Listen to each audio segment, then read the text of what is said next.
Och Sofia som kommer mot Frank-Edergaven hoppar med lite tveksamhet. Och Sofia och Rosie är sista ekipage i denna klassen. Vi har dock ett ekipage som efter Sofia kommer att starta utan tävlan. Så vi gör alla uppmärksamma att även om startlistan här tar slut så kommer det ytterligare ett ekipage i denna klassen.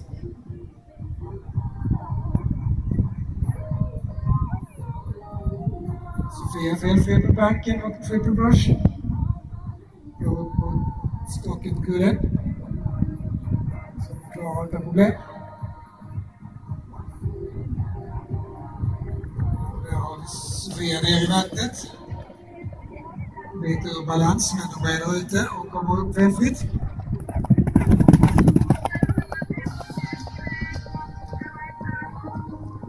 Och då har alltså sista ryttaren som driver ut tävlan i den här klassen också gått ut på banan.